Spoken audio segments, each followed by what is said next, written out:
Hi, my name's Gemma. I work for North West Ambulance Service and I have done for the past 5 years. Like many other NHS staff at the moment, I'm facing the situation of either have the COVID-19 vaccination or risk losing my job. So I've been allowed to work for the last 2 years without a COVID-19 vaccination. And even in the beginning, when it was obviously very unknown, we didn't know what we were dealing with, what we were facing, I worked many occasions without any PPE. I put myself at risk, I put my son at risk, I put my family at risk, but I still turned up to work and cared for people and did my job and completed my shifts.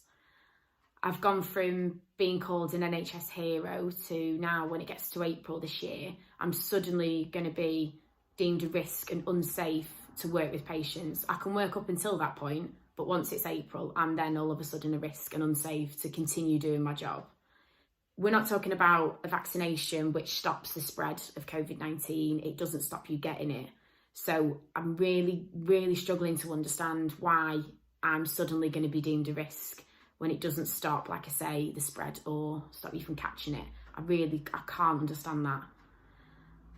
The vaccine is still in a trial until 2023 and there is no long-term data available for it. So for me, I've got my own reasons why I don't want it, but that is definitely something that is a factor in why I don't wish to have it. I should be allowed to make an informed decision about my own body. I shouldn't be being forced or coerced into having anything that I don't want, either have the jab or lose my job. That isn't a decision, that's not a choice, that is complete coercion. I'm standing by what I believe in and what I know is right for me. I'm always encouraging my son to stand up and voice things that he believes in and what he knows is right. And this is a situation where I'm having to show that. Unfortunately, it's at the detriment of me losing my job. But like I say, I've got to stand by what I believe in and also what I'm teaching him as well.